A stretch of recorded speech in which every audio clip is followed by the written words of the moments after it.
Bisa kelar. Sekarang kita masuk dalam renungan kita hari ini. Renungan kita hari ini terambil dari kitab Yosua pasal 22 ayat yang ke-19. Saya bacakan buat teman-teman. Akan tetapi, jika sekiranya tanah milikmu itu najis, marilah kita menyeberang ke tanah milik Tuhan, tempat kedudukan kemah suci Tuhan, dan menetaplah di tengah-tengah kami. Tetapi janganlah memberontak terhadap Tuhan, dan janganlah memberontak terhadap kami, dengan mendirikan mezbah bagimu sendiri, selain daripada mezbah Tuhan Allah kita. Nats yang barusan kita baca terambil dari kitab Yosua pasal 22 dengan judul perikop suku-suku di seberang sungai Yordan mendirikan mezbah.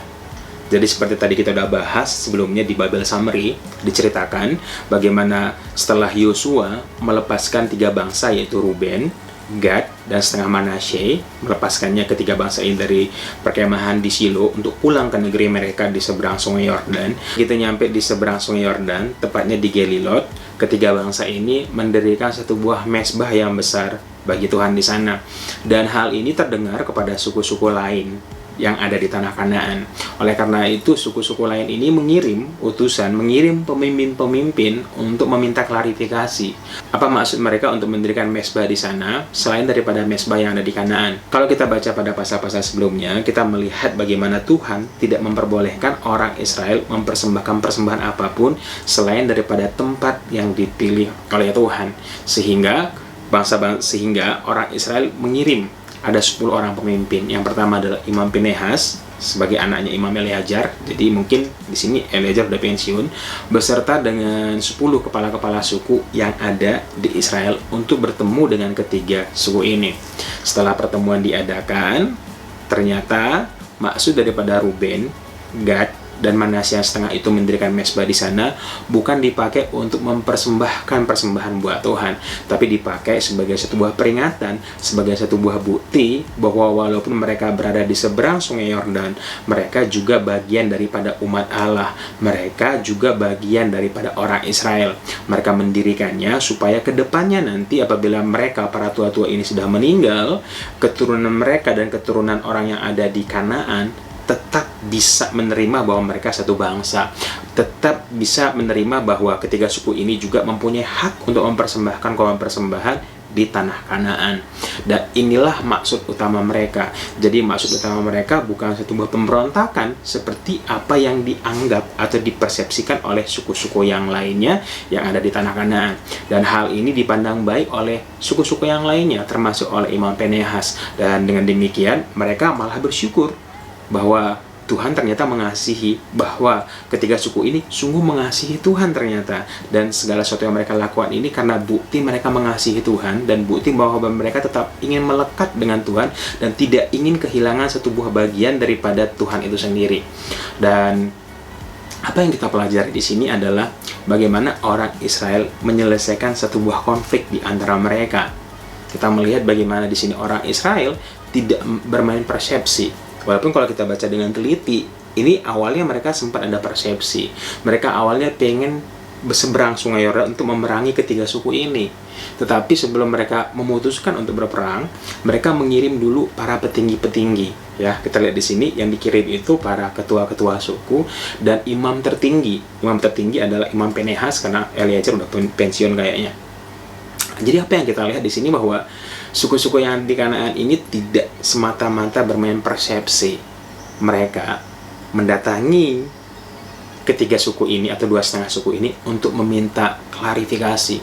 Dan yang dikirim itu juga nggak sembarangan. Yang dikirim itu adalah top leader, pemimpin yang mereka takuti atau pemimpin yang mereka segani. Dan ketika pemimpin ini ketemu dengan pemimpin dan ternyata setelah didapati bahwa permasalahan ini bukanlah satu permasalahan, bahwa bahkan ini satu buah bukti bahwa ketiga suku ini sangat mengasihi Tuhan dan tidak ingin kesempatan mereka mengasihi Tuhan itu dipisahkan daripada lokasi atau daripada jarak. Karena itu mereka terdorong untuk mendirikan satu buah mezbah sebagai peringatan. Jadi bukan buat tempat ibadah, tapi cuma satu buah peringatan bahwa mereka adalah bagian daripada umat Tuhan sendiri.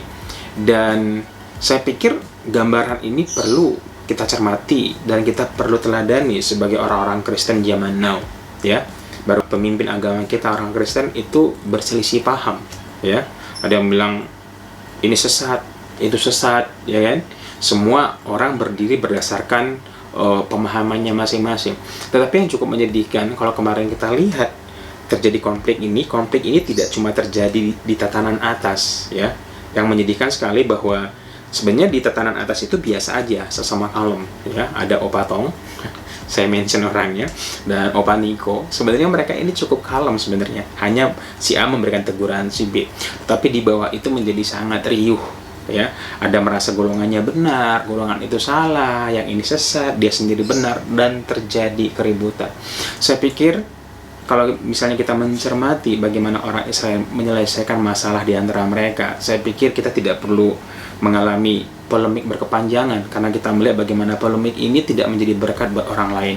Terutama polemik ini terjadi di tengah-tengah virus corona. Apa yang harusnya dilakukan pemimpin gereja, tepat seperti apa yang dilakukan oleh orang Israel. Seharusnya apabila ada persinggungan teologi, ada ketidakmengertian, ada kesalahpahaman di antara mereka, seharusnya mereka melakukan apa yang dilakukan orang Israel, yaitu mengutus para pemimpin-pemimpin untuk ketemu. Ingat, mengutus para pemimpin-pemimpin untuk ketemu. Pada nats yang kita baca, atau pada perikop yang kita sedang bahas ini, yang diutus itu bukan orang biasa, ketua-ketua suku dan imam Pinehas. Seharusnya itulah yang kita alami sekarang.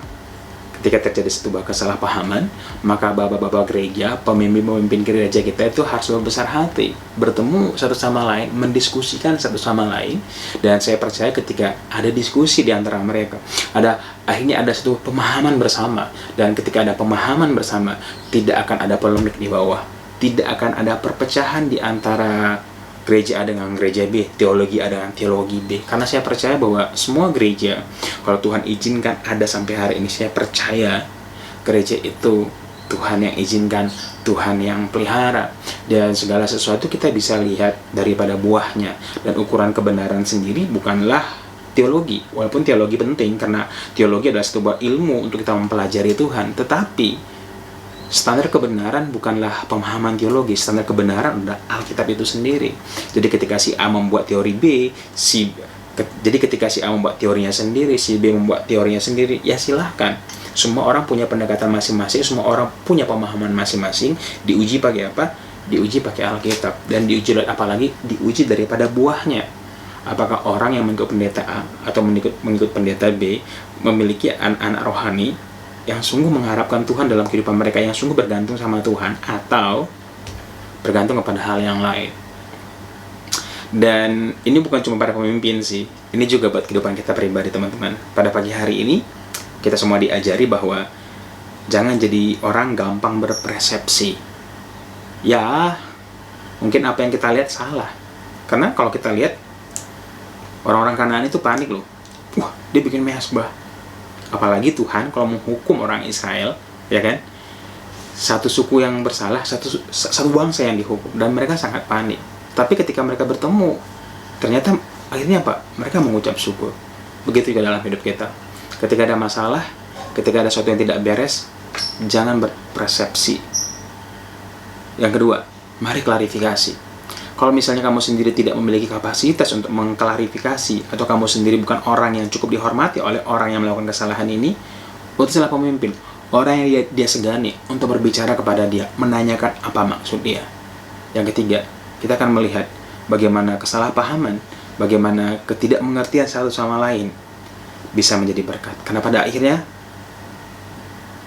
apabila ada kesalahan dan itu ditegur oleh orang yang disegani, maka ditegur ini akan menerima juga. Dan kesalahan itu tentunya tidak berlanjut. So guys, itu dia renungan kita hari ini, ya. Pesan utamanya simpel sih. Jangan suka berpersepsi.